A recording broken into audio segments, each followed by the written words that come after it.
जय जगदंब नमो आदेश. मी प्राध्यापक आंधळे सर आपलं या व्हिडिओमध्ये सहर्ष स्वागत करत आहे.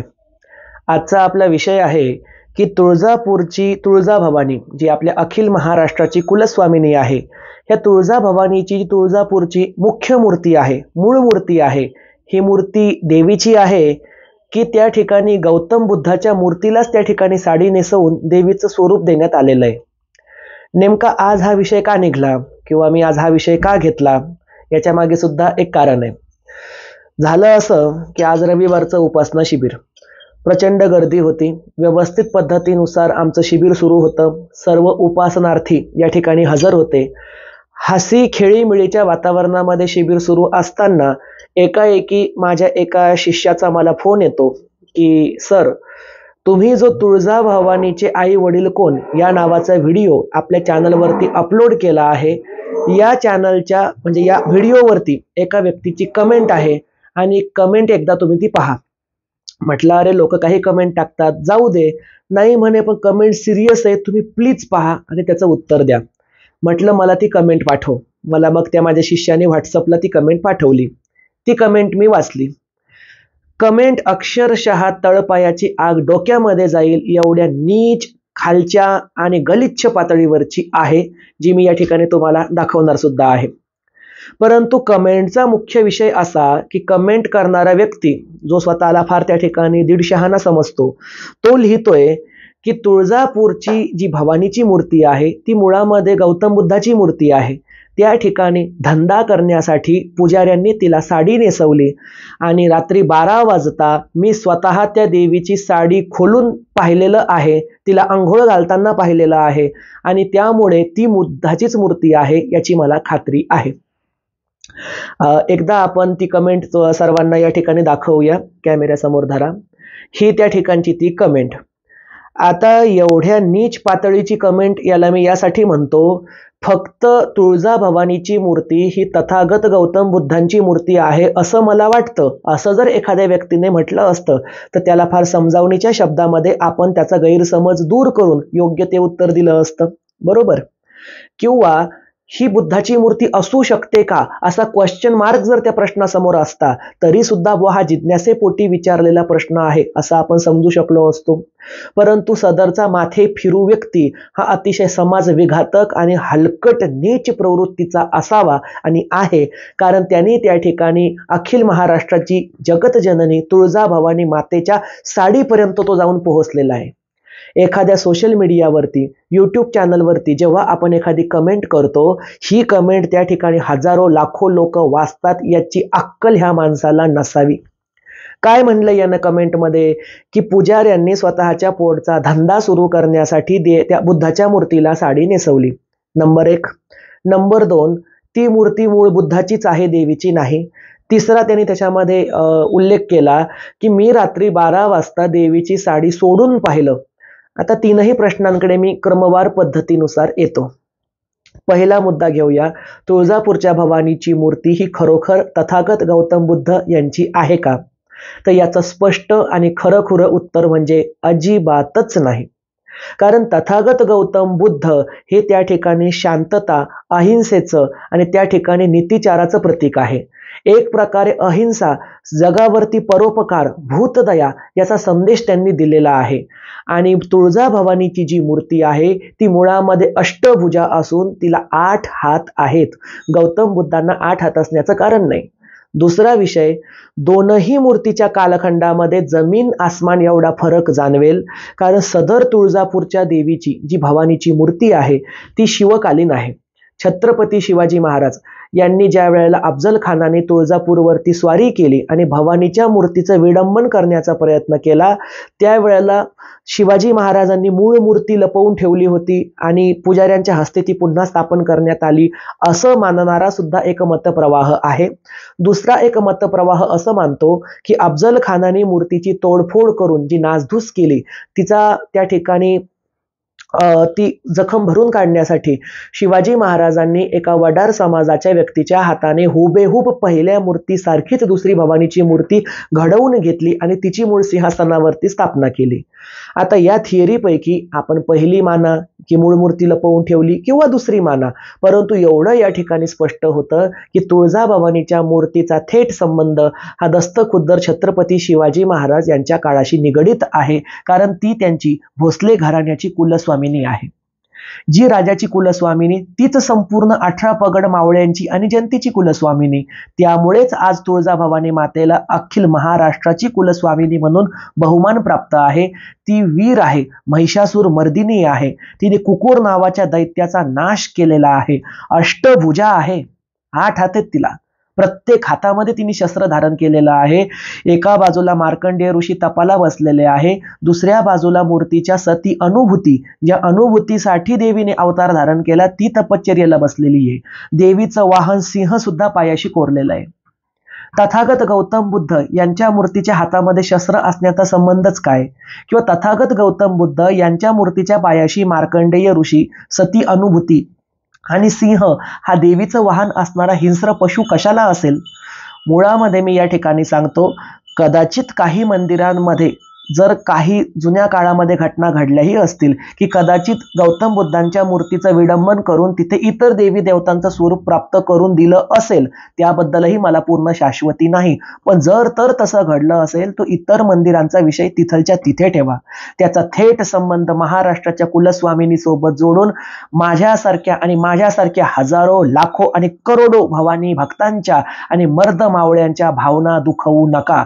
खरं पाहता या नीच व्यक्तीला आवजाव घालण्याच्या हा लायकीचा नाही. ज्यांनी ही कमेंट केली हा सडक्या प्रवृत्तीचा अतिशय निर्लज्ज असा बेशर्म माणूस आहे.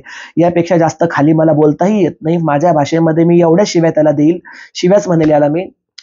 असो, दुसरा मुद्दा, तो म्हणतो पुजाऱ्यांनी देवीला काय बुद्धाच्या मूर्तीला साडी नेसवून धंदा सुरू केला. अरे बाबा, बुद्धाच्या मूर्तीला साडी नेसवण्याचा प्रश्न येतोच कुठे? अरे ती मुळामध्ये जगदंबेचीच मूर्ती आहे. तिचं स्वरूप त्या ठिकाणी लज्जा गौरी आहे. आज रोजी त्या मूर्तीला संपूर्ण पुष्ट असे एखाद्या स्त्रीसारखे अवयव आहेत. अगदी स्तनापासून ते त्या ठिकाणी सुकुमार मांड्यांपर्यंत अंगावरच्या अलंकारासहित एक एक दागिना गंडकी पाषाणामध्ये कोरून कोरून कारागिराने तयार केलेला ती एक चल स्वरूपाची 3 फुटी मूर्ती आहे. त्या ठिकाणी त्यांचा गौतम बुद्धाशी संबंध जोडण्याचं कारण ते काय? आणि तिसरा मुद्दा जो ह्या व्यक्तीने यामध्ये वापरला की मी रात्री 12 वाजता त्या ठिकाणी जाऊन साडी सोडून देवीला बघितलं आणि तिला काही पुजारी अंघोळ घालत होते. तर मूर्ख माणसा, निर्लज्ज माणसा, देवीची शेज आरती ही रात्री 10 वाजता होते. 11 वाजता मुख्य गाभाऱ्याचा दरवाजा बंद होतो.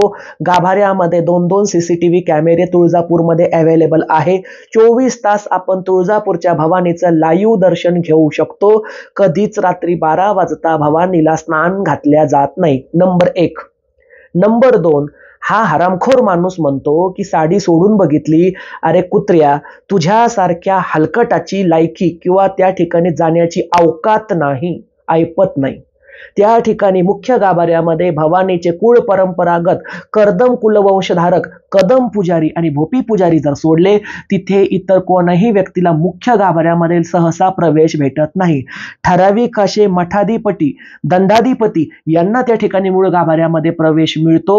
त्यामुळे तुझ्यासारख्या हरामखोर वृत्तीच्या माणसाने जाऊन देवीची साडी सोडून बघावी एवढी तुझी अवकात नाही. तिसरा विषय, जगदंबेच्या मूर्तीचा जो अभिषेक असतो तो लाईव्ह मध्ये त्या ठिकाणी हजारो लोक युट्यूबवरती आजही बघू शकतात आणि बघतात. प्रत्यक्षदर्शी त्या ठिकाणी सकाळी 6 वाजेपासून प्रक्षाळ पूजा आणि अभिषेक पूजेसाठी लोकांचे नंबर तुळजापूरमध्ये लागतात. या अभिषेकाच्या दरम्यान हजारो लाखो लोकांनी भवानीची मूळ मूर्ती बघितलेलीच आहे. त्यासाठी रात्री 12 वाजता जाऊन देवीची साडी सोडण्याची गरज नाही. तुझ्या घरच्या तुझ्या आई बहिणींना साड्या नसतील किंवा त्यांना त्या ठिकाणी जर कोणी साडीच्या बाबतीत अशी घाणेरडी कमेंट केली, तुझं पित्त केवढं खवळेल तेवढं पित्त आज आमचं खवळलेलं आहे. कारण तू आमच्या आईबद्दल, आमच्या जगदंबेबद्दल हे अपशब्द वापरलेस. असो, याची शिक्षा तुला नक्की मिळेल. माझा तुला पार टळटळाट आहे. माझ्या एका म्हणजे भवानी भक्त म्हणून, एक आईचा सेवक म्हणून, आणि माझ्यासारख्या लाखो हजारो लोकांचे तुला टळटळाट बसतील, तुझं पार वाटोळं होऊन जाईल. कारण तू त्या ठिकाणी असणाऱ्या महिषासूर मर्दिनीच्या इज्जतीवरती एक प्रश्नचिन्ह उभं केलेलं आहे. अरे मूर्ती आहे ती, जगतजननी आहे ती. अरे कामाक्ष शक्तीपीठामध्ये सतीच्या योनीची पूजा केली जाते, ती योनी सुद्धा त्या ठिकाणी पूज्य आहे. आणि तू हरामखोर माणूस देवीची साडी सोडून बघितली म्हणतो. अरे तुला लाज आहे का? आपण काय बोलतोय ते? अरे या तुळजाभवानी मातेमुळं आज महाराष्ट्रामध्ये असणाऱ्या हजारो लेकी बाळींची आबरू शिल्लक राहिली. या तुळजाभवानी मातेमुळं आज कुठलीही सुवासीन जर मंदिराच्या गाभाऱ्यामध्ये गेली तर डोक्यावरती ओढणी किंवा पदर किंवा त्या ठिकाणी कपडा घेऊनच जगदंबेचं दर्शन घेते. हे संस्कार आम्हाला श्री तुळजाभवानीपासून मिळालेले आहे. ते तुझ्यासारख्या हलकट प्रवृत्तीच्या माणसाला कळणार नाहीत. असो, आता तथागत गौतम बुद्ध यांच्याबद्दल बोलूया. मुळामध्ये मी तुम्हाला सांगतो, जगातील प्रत्येकच मूर्तीमध्ये जर आपण त्या ठिकाणी बुद्ध शोधला तर काहीच हरकत नाही, उलट शोधावा. कारण ज्याने स्वतःच्या बुद्धीवरती नियंत्रण मिळवलं, स्वतःच्या सर्व प्रकारच्या षड्रिपूवरती नियंत्रण मिळवलं, आणि जो स्वतः पूर्ण संयमी झालेला आहे, आणि ज्याने सम्यक ज्ञान, सम्यक आचार, सम्यक विचार, सम्यक दृष्टी, सम्यक समाधी अशा सम्यक तत्वांचा स्वतःमध्ये परिपोष केलेला आहे, असे आदरणीय वंदनीय भगवान गौतम बुद्ध मला जगातील प्रत्येकच मूर्तीमध्ये बघायला नक्की नक्की आवडतील. तुला सांगतो, एकदा तू देऊळगाव राजाला नक्की ये. तुला माझं निमंत्रण आहे, भाड्याचे पैसे मी देतो हवं तर तुला. आमची जी शाळा आहे, आमच्या शाळेमध्ये त्या ठिकाणी मूर्त्यांची स्थापना करायची होती कायम स्वरूपामध्ये. चर्चा झाली की बा कुठल्या मूर्त्यांची स्थापना करण्यात यावी. त्या ठिकाणी चतुर्भुज गणपती, चतुर्भुज विनाधारिणी सरस्वती या 2 मूर्त्यांची नियुक्ती करण्यात आली आणि 2 मूर्त्या बोलवण्यात आल्या. मी स्वतः म्हणजे प्राध्यापक मुकुंद आंधळे एकटा व्यक्ती होतो ज्यांनी शाळेच्या कमिटीकडे विनंती केली, आमच्या प्राचार्यांना विनंती केली की सर, आज आपल्या शाळेमधील विद्यार्थ्यांना गौतम बुद्धाच्या विचाराची आणि मार्गाची गरज आहे. एक बुद्धाची मूर्ती सुद्धा प्लीज बोलवा, तिला वेगळं स्थान तयार करा. आज माझ्या शाळेमध्ये माझ्या खोलीच्या अगदी जवळ, जिथे माझी रूम आहे म्युझिक रूम, तिच्या अगदी जवळ प्रशस्त असं दालन तयार करून त्या दालनामध्ये एकटी गौतम बुद्ध यांची मूर्ती प्रस्थापित केलेली आहे, जी स्वतः त्या ठिकाणी समाधी लावून बसलेली आहे. दर शनिवारी तिथे बुद्ध प्रार्थना आम्ही घेतो. विद्यार्थी त्या ठिकाणी गणपती, सरस्वती आणि भगवान तथागत गौतम बुद्ध यांना नमस्कार करून आपापल्या वर्गामध्ये जातात. हे आमचे संस्कार आहे, हे आमच्या मनामध्ये असणारं गौतम बुद्धाचं स्थान आहे. असेल ना, कोणी गौतम बुद्ध यांना विष्णूचा अवतार मानतं, कोणी मानत नाही. आणि जे गौतम बुद्धांना विष्णूचा अवतार मानत नसतील त्यांच्यावरही कुठलीच बळजबरी नाही. कारण की आपण ज्या धर्माला फॉलो करतो किंवा ज्या आपले जे एखादे प्रेषित असतात, या प्रेषितांना आपण मनापासून मानतो, त्यांना आपण आपला आदर्श ठेवतो. तर आपला प्रेषित किंवा आपले त्या ठिकाणी असणारे गॉडफादर किंवा आपला त्या ठिकाणी असणारा एखादा महापुरुष हा कुठल्याही देवाचा अंकित नाही किंवा अवतार नाही, हे मानण्याचं स्वातंत्र्य प्रत्येकाला आहे. त्याबद्दल मी कधीच आक्षेप घेणार नाही. परंतु आमच्यासारखे जे श्रद्धावान असतील त्यांना तथागत गौतम बुद्धही तेवढेच प्रिय आहे, भगवान महावीरही तेवढेच प्रिय आहे, गुरु ग्रंथ साहिब लिहिणारे गुरु गोविंद सिंग सुद्धा, आणि त्या ठिकाणी आपले प्रत्येकच धर्माचे साधू संत हे श्रेष्ठ वाटतात. मुळामध्ये म्हणजे आता असं झालंय ना की खरं सांगू का तुम्हाला, मी फार कंट्रोल आणि संयम ठेवून बोलतोय. तोंडामध्ये ना असा शब्द नाही येता काय बोलावं किंवा ह्या माणसाबद्दल काय. ठीक आहे ना, याला गौतम बुद्धाची मूर्ती जर वाटली होती तर तू सरळ भाषेमध्ये कमेंट कर की बाब्या, कशाला देवीच्या साडीपर्यंत गेलास रे? तुझी आईही साडी नेसत असेल, तुझी बायको साडी नेसत असेल, तुझी बहीण साडी नेसत असेल, तुझी मुलगी साडी नेसत असेल. उद्या जर त्यांच्या साडी फेडण्याबद्दल कोणी घाणेरडी कमेंट केली, तुला सहन होईल का? मग आमची अखिल महाराष्ट्राची असणारी कुलस्वामिनी, आमची अस्मिता, आमची शक्तिदायिनी तुळजाभवानी, हिच्याबद्दल तुला बोलायचा अधिकार तेही अशा सोशल मीडियावरती दिला कोणी? मी तुझ्या विरोधामध्ये सायबर क्राईम मध्ये गुन्हा नोंदवणार आहे. तुझं चॅनल त्या ठिकाणी पूर्णपणे आता आम्ही शोध घेऊ की नेमका तू कोण आहेस, काय आहेस, कोणाचा बागड बच्चा आहेस, किंवा तू नेमका कुठल्या कम्युनिटी मधून येतोस, किंवा तू कोणीतरी समाजविघातक आहेस का की ज्याला 2 समाजामध्ये 2 पंथांमध्ये तेढ निर्माण करायची आहे. तुझ्यासारख्या नागाची मुंडकी किंवा त्याची फणी ही वेळीच ठेचली पाहिजे. आणि मला या ठिकाणी तुझ्यासारख्या नीच प्रवृत्तीच्या माणसाला सांगावं असं वाटतं, मी कधीही जातपात काढलेले नाही, पण तू बोललास म्हणून आज बोलतो. माझ्या शिष्यमंडळापैकी जर टक्केवारी काढली तर 25% माझे शिष्य हे स्वतः त्या ठिकाणी बौद्ध कम्युनिटीला फॉलो करतात. ते स्वतः बौद्ध अनुयायी आहे आणि ते तथागत गौतम बुद्ध, महामानव डॉक्टर बाबासाहेब आंबेडकर आणि त्याबरोबरच जगदंबेची सेवा सुद्धा त्यांच्या घरामध्ये नित्यनेमाने करतात. तो त्यांना उपासनेचा अधिकार घटनेने दिला, त्यांची ती अस्मिता आहे जगदंबेवरती. आजच्या शिबिरामध्ये सुद्धा जे काही त्या ठिकाणी बौद्ध कम्युनिटीला फॉलो करणारे उपासक होते, त्यांनी सुद्धा तीव्र निषेध आजच्या शिबिरामध्ये नोंदवला जेव्हा ही कमेंट सर्वांनी पाहिली आणि ऐकली तेव्हा. आणि अशा व्यक्तीला शोधून याला झोडून काढला पाहिजे अशी प्रतिक्रिया उमटली. आणि खरोखर तू हाताला लाग, तुझं थोबाड जर रंगवलं नाही तर आम्ही या ठिकाणी भवानीचे भक्त म्हणवून घेणार नाही. तुझं तोंड नाही, तुझा पृष्ठभाग, ज्याला पार्श्वभाग म्हणतात ना, त्याला दुसऱ्या भाषेत आणखीन खालचा शब्द मला वापरता येईल, पण तो पृष्ठभाग लाल होईपर्यंत लाता तुझ्यावर घातल्या पाहिजे हरामखोरा, कारण तू आमच्या अंबाबाईपर्यंत पोहोचलास. इथून पुढे याद राख, आपापल्या धर्माची सेवा करा. आम्ही सर्व धर्मांना मानतो. तथागत गौतम बुद्ध आम्हाला तेवढेच आदरणीय आहेत, कारण त्यांच्यापासून आम्ही त्या ठिकाणी समाधी शिकलो, त्यांच्यापासून आम्ही ध्यानधारणा शिकलो, त्यांच्यापासून आम्ही सम्यक म्हणजे काय या शब्दाचा अर्थ शिकलो, त्यांच्यापासून आम्ही शांती आणि करुणा ह्या गोष्टी शिकलो. अरे तुला आज रोजी पंथामध्ये भांडणं लावायची असतील तर भरपूर विषय आहेत ना तिकडे. राजकीय पक्ष आहे, त्या ठिकाणी जागतिक पातळीवरचे काही वैश्विक प्रश्न आहे, ते विषय घे, बोंबलट सुटकी. कशाला हिंदू देवी देवतांची टिंगल उडवतोस? रात्री 12 वाजता तू जर तुळजापूरमध्ये जाऊन देवीची साडी सोडली असतीस ना, तर तुळजापूरच्या भक्तांनी पुजाऱ्यांनी तुझे खाटकासारखे बारीक बारीक तुकडे करून कुत्र्याला फेकले असते, तुझा खिमाही वाट्याला आला नसता. आणि जर तुझ्या पार्श्वभागात दम असेल ना भडव्या, तर तू तुळजापूरला ये, तुझ्या देखत आम्ही देवीची साडी सोडतो, तुझ्या पार्श्वभागामध्ये किती दम आहे ना ते अवकात देऊन तुळजापूरमध्ये दाखव. नीच, हरामखोर, वाईट वृत्तीच्या, हलकट वृत्तीच्या माणसा. यापेक्षा जास्त मला बोलता येत नाही. आणि सडून सडून मरशील तू. हे एका तुला आराध्याचा शाप आहे, एका शाक्तपंथीयाचा शाप आहे, एका नाथपंथीयाचा शाप आहे. जगदंबेबद्दल बोलतोस ना, जिभेमध्ये एवढ्याला आळ्या पडतील, लक्षात घे. यापेक्षा जास्त नाही बोलू शकत.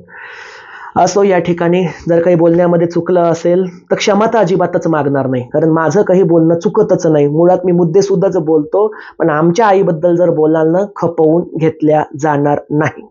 एवढं बोलतो आणि व्हिडिओला पूर्णविराम देतो. जय जगदंब, नमो आदे.